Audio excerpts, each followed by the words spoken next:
Good morning, welcome, and thank you for joining us for the Monterey County Business Council's Building Business Back Programs workshop on how to find government contracts. Our guest speaker today will be myself, Paul Farmer, the Chief Operating Officer for MCBC and also the Director of the Building Business Back Program, as well as Victor Valdez, who's the Program Manager for the Monterey Bay Procurement Technical Assistance Center. So we're just going to jump into things. If you have any questions, you're welcome to use the Q&A box at the bottom of your screen. There is also a translation available as well into Spanish.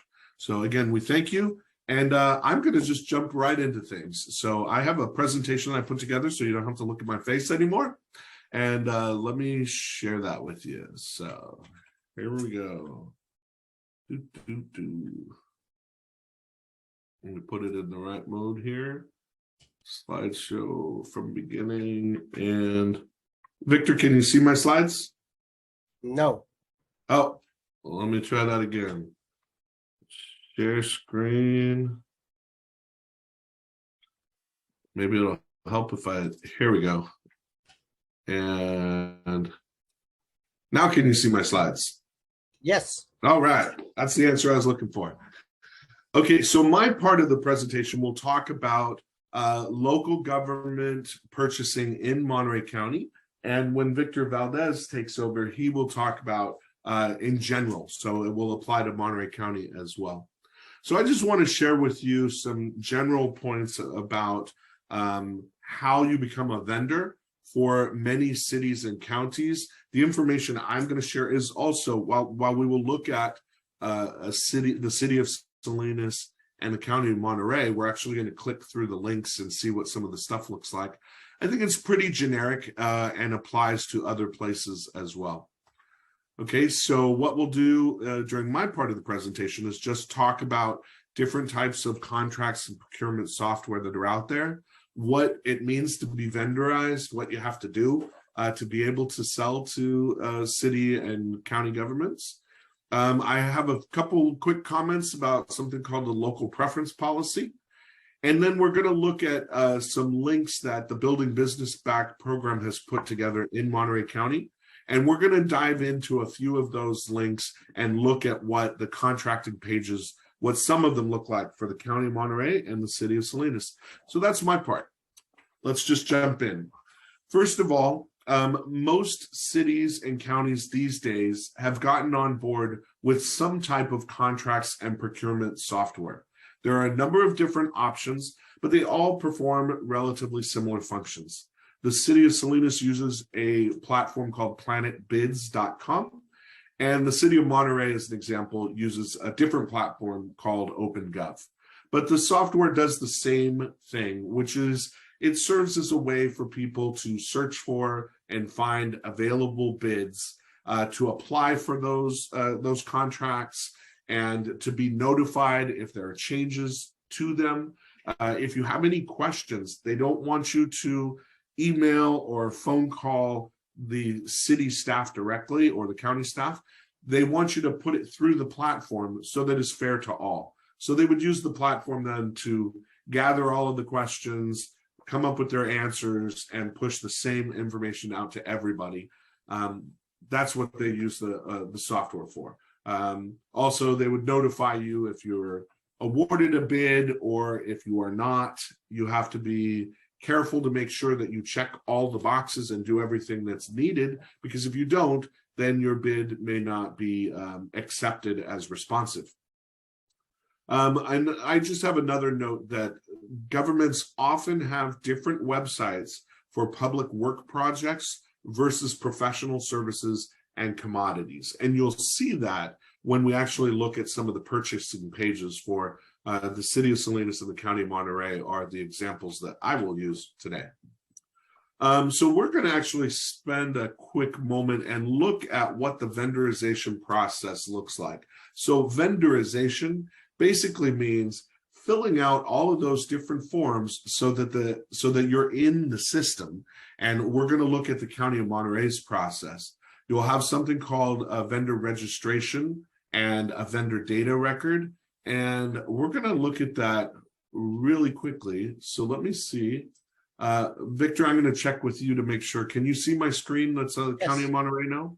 Yes. Okay, great. Great. So I'm going to show you as well. Ignore all the other things I have open up there. I'm going to show you that from the Building Business Back program, which is at MontereyCountyBusiness.com. If you go to our website under resources, we've got links to all of the local government contracting. So you can always use your favorite search engine to find them, but we've put them all together here. So you can go to the County of Monterey through our website. So it might make it a little bit easier to find all of them in one place. Okay. But if you go to the County of Monterey website you'll find the vendor registration and related information. I'll make this a little bit larger here. So steps to register. In order to do business with the county, individuals and organizations are required to self-register. Below are the steps necessary. Step 1 to 3 are required by all vendors. So first we'll look at the vendor record. I'm not going to go through this in great detail, but I'm just going to show you. This is basic information about the name of the company, the form of business that it is, an S corporation, C corporation partnership, name of the primary contact, what is it that you supply. Note that in the County of Monterey, if you are not a California resident, they will withhold 7% of the amount of the payment for taxes in California if you're not a resident. And if you are a resident, then you have to attach this form that shows that. Okay, and then there's additional information here, but this is called a vendor data record for the County of Monterey. It's a pretty quick form with just the basics, and you sign it as well. Okay, so just wanted to show you that very quickly. And then they've got links to some of those other forms that show that you are your company is based within the state of California. So there are links to that. We won't click on every link. Write down the relevant commodity codes for your goods or services, and there are keys to that, links to that. If you're providing services as opposed to commodities, then it's likely you'll be required to provide insurance documents per the written agreement. So then they have insurance requirements. I personally have gone through this process before myself with a private business that I owned. With the County of Monterey, I had to jump through a bunch of hoops that included having my own personal car insured through my business so that I could meet their insurance requirements. And I thought, I don't use the car for the agreement that I had with the county. It didn't matter. If we don't follow all of their requirements, then they're going to say you're non-responsive. So that's, when you get into the details of things, it can be a little bit of a pain. But what are you going to do? If you want to be able to work with them, you kind of have to jump through the hoops, right? The fifth step here says, go to the county's online vendor self-service to register. So once you've filled out those forms, then you go to this other website, and then you can look to find out if you're already there. If you're not, then you have to become part of this website. So I'm not going to go through this in greater detail, except just to show you, this is a typical process for becoming what's called vendorized. Okay, so that was this slide here. And Victor, can you see the local preference policy slide now? Yes. Okay, thank you. I just wanted to make a comment about local preference policies, and then we're going to jump in and look at some of the sites for the city of Salinas and the County of Monterey to see where the bids, the requests for proposals actually reside. But the comment about local preference policies is to be aware that they exist in a number of different places. And the purpose of the local preference policy is just to do that, to give a leg up to businesses that are based in the local jurisdiction. So in the County of Monterey, especially with construction bids, a lot of times They may get respondents who come from lower cost areas like Fresno or Bakersfield, where the cost of living is lower, and they may be able to pay their employees less. And what they do a lot of times is they may underbid the locals. Then they bring in their workforce from Fresno, put them up in hotels or whatnot, and do the work, and then go back to Fresno. And when that happens, Monterey County's tax dollars then are leaving Monterey County and going to Fresno. So the idea of the local preference policy is, hey, let's do what we can to keep that work with our local businesses so that the money stays within our county and helps our local economy.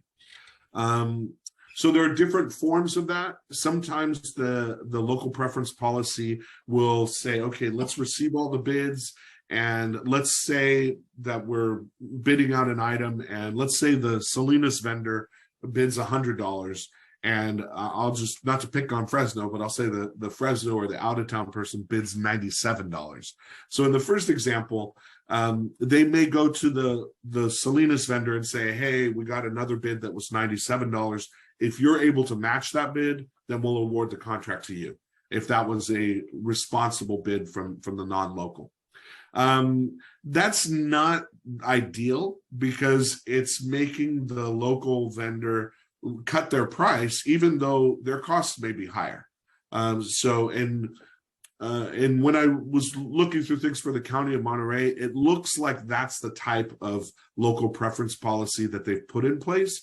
That may have changed, because I helped put in the local preference policy with the County of Monterey a number of years ago, and it wasn't originally like that. It was originally where, even if it's the second bullet that I've got here, or the third bullet, that even if the local bid 100 and the non-local bid 97, you still go to the local if it's within the preference percentage, because you understand the value of keeping those dollars locally. Again, one other comment about the public works projects tend to be much larger dollar value, and so they may have a different local preference policy for that versus smaller purchases. And then, to my knowledge, in the County of Monterey, the city of Salinas has a 5% preference, and the County of Monterey has a 5% preference. The city of Monterey was considering adopting a local preference. Our previous workshop, we had someone from the purchasing department at the city of Monterey was talking about some requirements or some requests they have for local hire. But at this point, these are the only two government entities that I know of in Monterey County that have a local preference policy. So it's just something to be aware of that may benefit you when you're applying for a business within the Monterey County or whatever county you're working in. Okay, so this next slide just shows you that the Building Business Back program on our website at montereycountybusiness.com. Click on the resources link, and it shows you the links to local government contracting. Okay, so that is actually my quick and dirty, fast. Let me stop my share here. Stop my share. That's all I wanted to share with you, was just what the process looks like to become vendorized. Again, we looked at it with the County of Monterey, but it's going to be similar if you go to other places. Actually, I did want to show you one other thing. My PowerPoint's done, but I'm going to show you, we're going to dive into some of those links before I pass it over to Victor. Let's just look at those government contracting sites together. So let me share my screen one more time. All right, here we go. So we're going to start at the Building Business Back website, which again is montereycountybusiness.com. The resources link will take you to the local government contracting. Let's look at the County of Monterey real quick. Okay, so last time we looked at the vendor registration and information. There's a whole bunch of different links over here, and this is the solicitation center. And I'm just going to click on the first one that's here. You can search for open county solicitations, different categories, different departments, and you can see bids that are still open, closed, awarded. But let's just look at the first one here, On-Call Geotech Engineering Services. I'm not going to go in great detail, but I'm just going to show it very quickly. You're going to see a 92-page request for qualifications. So a lot of the information on here is going to be boilerplate from lawyers and things like that. If you go through this, it talks about what the specific requirements are, the prevailing wage requirements on this particular item. So you will see things, the preference for local contractors. So it explains that process down here. So in the interest of time, we're not going to dig into that, but I just wanted to show you, again, this is where you go. You can get there from the links on the Building Business Back website, and then you come here. And there's a bunch of other links there. We're not going to go through them all. I just wanted to show you a little bit of that. And let's do the same thing with the city of Salinas. Okay. So here's construction bid opportunities. Remember, I said they may be on a separate page. So for the city of Salinas, the engineering division of public works has a page specifically for construction projects. And then there's another page here for RFPs and RFQs for professional services. I mentioned Planet Bid. So then you go in here and you have to become registered as a vendor.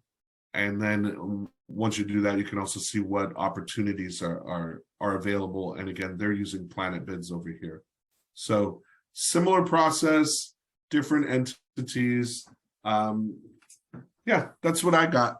So with that, I'm going to pass it over to the real expert in this area, and that is Victor Valdez with the Monterey Bay Procurement Technical Assistance Center. You can tell I'm not the greatest multitasker here while I'm looking up my page that of my browser that had Victor's bio on it. Oh, that's fine. Let me just jump into it. All right, you just jump in then. All right, thanks, Victor. Thank you. So a lot of what Paul was sharing, some of it's going to be a little bit repetitive in mine, but let me just kind of jump in. First of all, let me just kind of tell you who we are. So we're the Procurement Technical Assistance Center and PTACs, and PTACs are funded by the Department of Defense. Been around since 1985, and there are 95 centers across the United States and U.S. territories. And basically, the mission of all PTACs is to assist you in getting access to the government marketplace, learning how to sell to them, because what that'll help is promote economic growth and employment opportunities in the local marketplace. We do that basically, which is one-on-one counseling, talking with you, learning about your business, and then taking what we've learned to then develop some strategies on how you should proceed in government marketplace. Best thing is, of course, it's your tax dollars at work, so there's no fee to you. So let me just first talk just in general about different kind of government types. So when we start thinking about the government, so basically the big behemoth is selling to the federal government. Then you have the state and the local. And then with local, I want to kind of point out too that there's more than just a city and county that's government. So it's schools, school districts, water districts, airports, etc. All of that's government. So a lot of what we talk about equally applies to, say, selling to school district as it does to state or federal government. This is kind of like just the common process when you're selling to the government. And then again, we're going to go into this one bullet point here, finding RFQs and RFPs. But basically, as Paul just pointed out, is a registration. So typically what you're going to have to do is register with the state or with the federal government or with the county, the city, etc. Then all these government procurements, they use basically coding systems for the products and services they buy. So when you're looking at your website, you'll see which coding system they use. Federal government uses this, what's called NAICS code. You saw with Paul, I think it was the Monterey County website, they use this National Institute of Government Purchasing Codes. And then the state of California use these United Nations coding system. So just know that you'll have to figure out which coding system they use and the proper code for your business. And then, of course, the process, market research, finding the opportunities that are out there, who buys what. We do that by finding RFQs, RFPs, and then you prepare an offer and then debrief, so debriefing with your team. Then also, especially in the federal marketplace, you can actually ask contracting officers, what I could have been done better in my offer to you. Especially if you didn't get it, you can ask them, why didn't I get it? And you're not doing it to be confrontational. It's just so that you can learn to be better next time. I want to just kind of go over some terms here real quick. And you'll see as we go through this is that different terms are used by different government entities referring to the same thing. So that's one of the things that you'll learn in the process of looking for opportunities, is that one agency calls it something, the other one calls it something else. But this first one, sources sought, is a term used by the federal government. Sometimes what you'll see other governments use what's called a request for information. And what they're doing is they're trying to gather market research to understand who the players are out there. And so that way they can make a determination of maybe which select group of people that they may want to invite to submit an offer. Solicitations, pre-solicitations. Solicitations basically are the notices that the federal government puts out. They call them solicitations. The state of California, they call their opportunities or solicitations, they call them events. So you'll see that as we go through this. Pre-solicitation is basically a notice that basically the federal government puts out. They basically describes the nature of what it is that they want to buy. And they'll basically say, we anticipate that we will put out a formal solicitation on such and such a date. So that way that gives you opportunity to start already preparing your proposal at an earlier date than wait until when the notice comes out. One thing about these notices is that when they come out, oftentimes the window of when it first appears and when it's due can be a pretty short time frame. It could be like 2 weeks. So the first time you do one of these, you could be really pressed for time to get it done in time. But then after a while, you'll notice that there's a pattern. So once you do one, the information you've collected, half of that information or more than half, you can just recycle that. Let me just skip synopsis solicitations, but a set aside is when you'll see that the government decides that only a certain group can submit a proposal on an offer. So in the federal marketplace, they may say only veterans can submit an offer on this solicitation, or only woman-owned businesses. In the state of California, you'll see that they use set-asides for small businesses and disabled veteran business enterprises. So when you're on the federal level, when you're looking for opportunities, this is the system that the federal government uses. It's called sam.gov. So you can see there in the upper left, it says contract opportunities. You see on the upper right, it says sign in. So again, this is where you've gone here. You click on that, but you click on this. But basically what you've done is you've registered in this system. So that way you can receive notices, etc., and take full advantage of all the information that's on the website.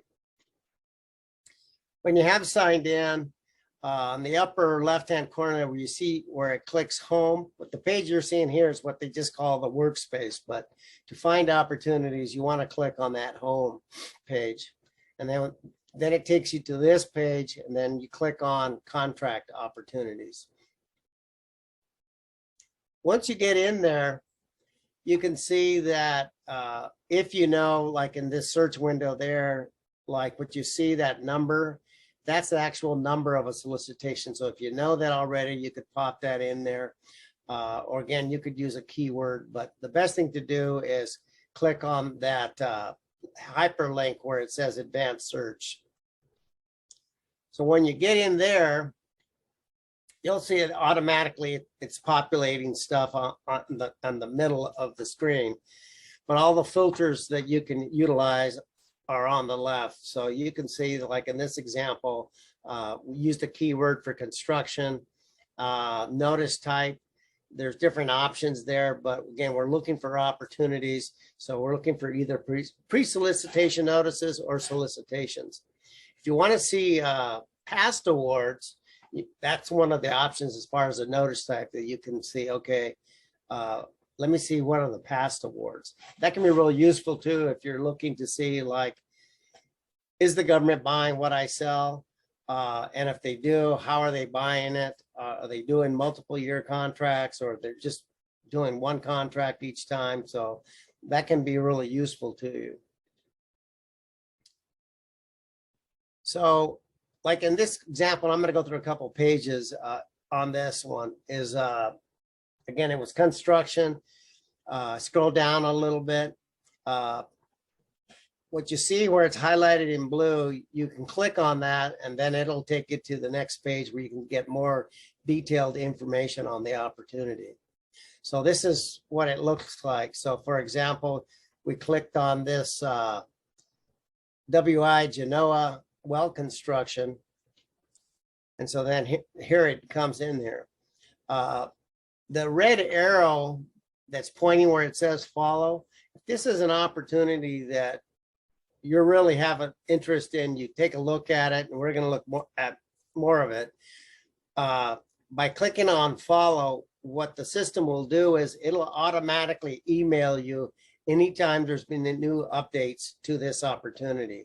And you really want to do that because it's really common that after the solicitation comes out, there will be updates. Some of the updates are, they find some typo errors or something like that, but oftentimes it could be something like they'll extend the date of when the offers are due, or there'll be a Q&A period. So they've collected all the questions, answered all those questions, and then they post them to the website. So everybody's on a level playing field. So again, if it's something you're really interested in, you want to follow it.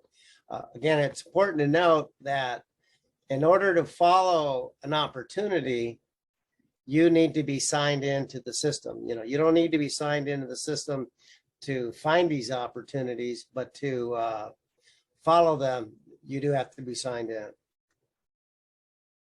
So that was just like the top of the page, but as you scroll down a little bit, you can see here that under general information, it tells you when the offer was first published, and then what's the due date of when the offers are due. Like on this case, you can see that it was posted on August 23rd, and on September 18th is when the offers are due. So again, that's like a two-week window for somebody to read this, understand it, and then respond to it. I mentioned under classification, you can see where it says original set aside. I mentioned earlier, so you can see here, this is a total small business set aside. So only small businesses can submit a proposal for this opportunity. On the bottom, you can see it says attachment links, and we'll go to that next real quick. These are where the documents that you want to click on to understand all the details of this opportunity. So the one on the bottom where it says SLO, that's going to be the largest document that's going to describe the scope of work, all the important information, and then that's where the form that you'll need to fill out with your pricing, etc., will exist. And again, there's more specs there too. And again, when there's an amendment or a modification to this, that will be posted and it'll be added here. So when you're following it, this is where you would go to get that information. A little further down, of course, you'll see there's the name of the person that's managing is the primary point of contact. That's the person that you could submit questions to. There's their phone number as well. But as Paul mentioned, it is against the law for once this announcement is posted for them to answer questions that you have directly with you. So what they then, again, they'll instruct you, email me the questions. And then what they'll do again is answer that question along with questions from other people, then post the questions and the answers on the website. Said, don't waste your time calling them because more than likely they're not even going to call you back. So last thing, just terms to remember with this federal one is, you want to search and then you want to sign up for notifications. I didn't go over that, but you can set up searches in here based upon whatever filters you use. And then what you can do is you can save that search and then also then turn on what are called notifications. So then what it'll do is it'll automatically email anything that meets that search criteria that you sent right into your inbox, so that you don't have to waste time going back to this website looking for stuff. And then this last one, as I mentioned, it's really important. If it is something that you really have an interest in, you want to follow it. Now let's jump and take a look at the state. Now the state's version of SAM.gov is what they call eProcure. So this is their homepage. So this is where you want to go and you register with the state by clicking on the Sell to the State frame in the upper left there. And then importantly too, and a lot of people miss this step, is on the frame in the upper right where it says Get Certified. Again, the state will set aside contracts for small businesses, disabled veteran business enterprises. So if you're small or if you're a disabled veteran, you want to go in here and get certified. So it's a two-step process. So do get registered first, then make sure you get certified. So in here, again, as I mentioned, they call their solicitations, announcements, whatever, they call them events. And ideally what you want to do is, if you don't already know the name of the event or its ID number, just click on this advanced search criteria, and then it opens up where you can start then picking various filters to find what it is you're looking for. So typically I kind of tell people the fewer filters you use, the more hits that you're going to get. So like in this case, again, we just typed in construction, and then all of a sudden here comes up opportunities for construction. Now, like on this page here, the first one, 3-bay apparatus building construction. So if you clicked on it, it takes you up to this event details page, and there's just kind of a description there. But over here on the upper right, it says view event package. That's where you click, so you can actually then access the documents that are related to this opportunity. So now with local governments, again, as I mentioned, it's the cities, the counties, the school districts, special districts like water districts, airports, etc. So again, that might be the low-hanging fruit for you, is selling to the local government versus worrying about selling to the state or federal government. So Paul was just kind of showing you some things about on the City of Salinas's website. But one thing I kind of want to point out here is that you have to familiarize yourself with these various websites and kind of like them using different terms where they have their bid opportunities or RFQ, RFP links can be in different places. So in the City of Salinas, if you're on their homepage, it would say, like in the yellow arrow, for business, you click on that, it opens this pull down menu, and then you can see there on the left, there's where the bid opportunities or RFQs reside. So again, you clicked on this menu on the left, and then it opens this up. This is what Paul was showing you, that some of the opportunities in construction they're posted on their own website, but for professional services, they're using Planet Bids. And again, you still need to like register your company in Planet Bids. You want to register your company with Salinas as well. Again, so this was the shot that he showed you. So again, register with them and then look at bid opportunities. One thing about Planet Bids too is that it's not just the city of Salinas, it's all kinds of government entities. I don't even know, they might even be across the country. A lot of these sites actually are linked into government websites throughout the country. And you just kind of like narrow it down. Like I'm only interested in, say, city of Salinas, or maybe the county, or a certain state. So you can set it up like that. So like here, you know, you clicked on the city of Salinas. These were all the opportunities they had for construction. County of Monterey, kind of the same thing. Under business, there it is there, request for proposals. So quickly you get to where you want to see the information that you're looking for. Again, like Paul showed you, upper left-hand corner, you want to register. There's the vendor registration information. So you want to go open up that form, get it all filled out. So you get that done and it's out of the way. And then there's the opportunities there shown. As you mentioned, you can apply these filters. So there's different departments, etc. So that's where they're at. And again, you can see here that what they have is that they allow you to, like here it says, register here for RFP, RFQ, e-notifications. So again, to make your life easier, rather than you go to this website and kind of looking through all the stuff, it's better for you to sign up for notifications at any time you possibly can, because they just save you a whole bunch of work. You just come in the morning, you open up your email, and then there they are. You take a look through them. And after a while, you'll be able to just kind of glance through them, and you say there's 10 opportunities there.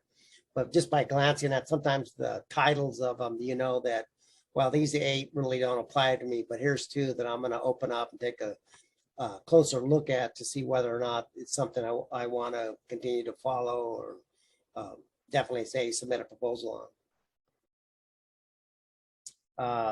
Same thing here. Here's you get to the opportunity, and then of course, again, there's the where you would click on to get the documentation to really then has all the information that you need to submit your either your proposal or your quote. So now let's look at the city of Hollister. So now if you're on the city of Hollister's homepage, and you click on business like we did for the county and of Monterey and the city of Salinas, you can see with the city of Hollister, it's more about starting a business, greening your business, business resources, application, cannabis, but nothing about RFP, RFQs. So this is where you kind of need to kind of, you know, be a little web savvy and say, well, obviously what I'm looking for is not here. Let me look at some of these other menus and see if I can find what I'm looking for. So in their case, under services, there's where you can see open bids and RFPs. In other cases, I've seen where like on the homepage of a small government, they may have like departments. So then in departments, all of a sudden there's purchasing, and then you click on that, and then that's where you see open bids and RFPs. So just realize that, again, that there's different terminology that people use, and where they place their notices are in different places. So with there, you know, we clicked on that, and then you can see down here at the bottom that here's the current bids, bid results, and current RFPs. And then it opens this, or I think this is probably just scrolling down from the same page, but then you can see their e-bid board current bids. And then of course you can see the results, and then you can see current RFPs. Again, the difference between like a bid and an RFP, typically with a bid is they're just looking for the lowest price. But in RFPs, it's a request for a proposal. So they're basically wanting you to provide a plan, a solution to some kind of problem that they have, some kind of need they have. So price isn't necessarily going to be the deciding factor. It's going to be the combination of price and then how you plan on, again, meeting the need that they have. That's kind of why you even see here, whereas bids, they'll show the results because it's just all about numbers. But with RFPs, it's more about evaluating various criteria to determine who they're going to award a contract to. So with this slide, you can see it says larger primes. So one of the things that is common, or actually a requirement really, like on large contracts that there's federal dollars in them, the prime contractor that's awarded the contract has to subcontract a certain percentage of the work to a smaller subcontractors. And then depending on who it is, but they may have to meet goals like women-owned gold, a veteran-owned gold, 8A participation goal, small business. So they submit what's called a small business participation plan in their proposal. So they basically list companies, say which socioeconomic group they belong, describe the scope of work that they'll do, and then the estimated dollar value for that. So what we're seeing here is SC Anderson has actually put out a notice that says, hey, we're looking to submit a bid on this middle school phase 4 gymnasium modernization project down in Bakersfield. But they're looking for subcontractors, and you can see all the different types of subcontractors that they're looking for, you know, landscape and irrigation, underground utilities, ceramic tile, acoustic ceiling, HVAC, bleachers, you know, a whole long list of stuff. One thing I'll say too, that when you see notices like this, even though you may not see what you do, you could still respond to them because they're just putting scopes of work or types of businesses that most commonly they would use on a project like that. But that doesn't mean that you have something else to offer that once they learn about your company and what you can do, that they'd be willing to bring you on as a subcontractor as well. Typically though, again, goes back to what Paul was saying, is that they want you to register with them. So these large prime contractors basically have like what they call a subcontractor qualification form or application or something like that. So they want you to go and drop your information in there. It makes it easier for them to find you too. So that's the first place they're going to look when they're looking for companies to invite in as subcontractors. So do that. Here you can, you know, when you go there, you can see there, there's the form that you would fill out. Like Paul was mentioning, you know, oftentimes they're going to want to see insurance or bonding, things like that. And then of course up here it says, you know, you would send this in to their estimating department. So kind of just things to remember about everything that's been kind of shared today, and then we'll jump in any questions you guys have. Again, just registered if it's required. You know, a lot of these sites, you can just go in there and view the opportunities just to see whether or not a certain government entity, again, is buying what you sell. But if it's required, you know, make sure that you're registered. Again, remember that there's different terminology that's used. Again, solicitation is the term that the federal government uses for like a notice of an opportunity. The state of California calls it an event. I don't even remember looking at those websites, what the city or the county call them. But again, there's different terminologies. Remember that these pages, you know, they change, or sometimes they don't even function properly. So if they're not functioning, wait a day and come back the next day, and it's probably up and running the way it should. But remember just that they do change. I did notice these websites that I just kind of showed you. I did check them yesterday, and they're all still look like that. Again, sign up for the notifications if that's available to you, because again, it just makes your life easier if you can set up a search or based upon the profile that you've created for yourself, that you just receive emails with opportunities versus you having to go in and recreate the searches and run them all over again. Track RFP RFQs daily if notifications aren't available to you. Again, oftentimes these things change from the time they're first posted to when the offer is due. Many times, again, they don't change the offer date, but they change something in it. So you, if it doesn't have notifications, make sure that at least once a day you're going back to that opportunity and looking at it to see whether there's been any updates to it. The smaller the opportunity, the fewer notices you'll see. So, you know, if it's pretty small and straightforward, it's that. One thing I'll share with you with that though too is that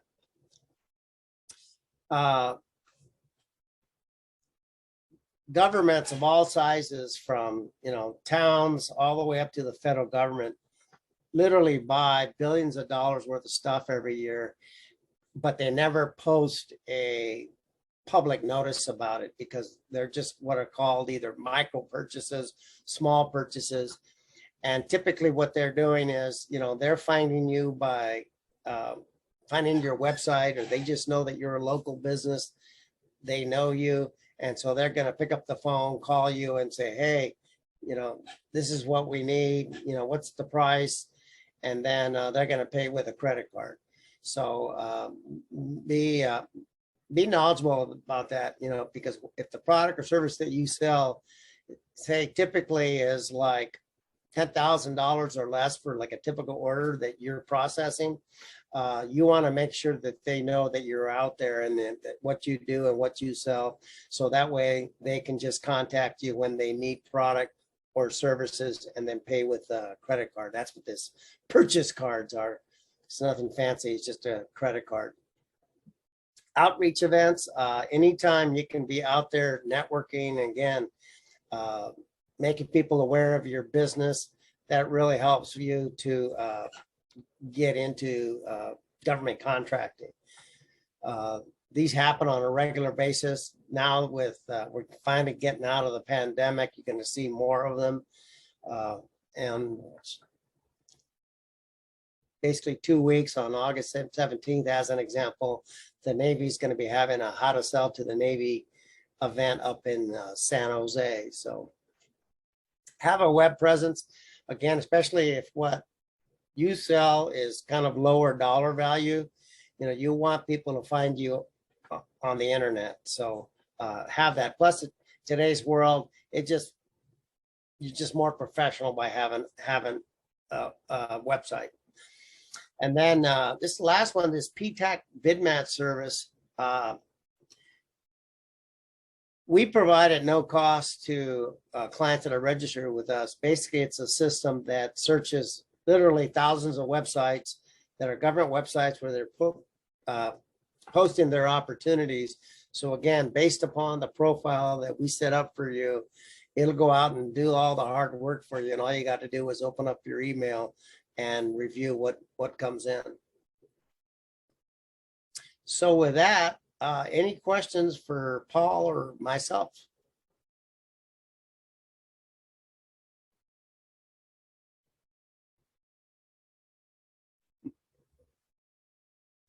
All right, with that, we'll give people just a few seconds. If you have any questions, type them in the Q&A. I don't see any questions currently. So Victor, I think you just did such an astounding job. You answered all possible questions. So all right, with that, I want to thank Victor Valdez and everybody who joined us today. This is the third in our series of workshops that we did in coordination with the Monterey Bay Procurement Technical Assistance Center. All of them are available on the Building Business Back website at montereycountybusiness.com. The first one was getting certified as a diverse supplier, woman-owned business, minority-owned business, things like that. The second was the introduction to government contracting. And this third one was how to find government contracts, including the process for local vendorization. Our next workshop for the Building Business Back program is next week, August 11th. It's hiring in a pandemic, new strategies to retain employees. So again, we want to thank everybody for participating. If you want access to this recording of this workshop from today, it'll be up on our website within a couple of days. Again, thanks to Victor, and thank you all for attending. Thank you, Paul. Thank you, everybody. Thank you.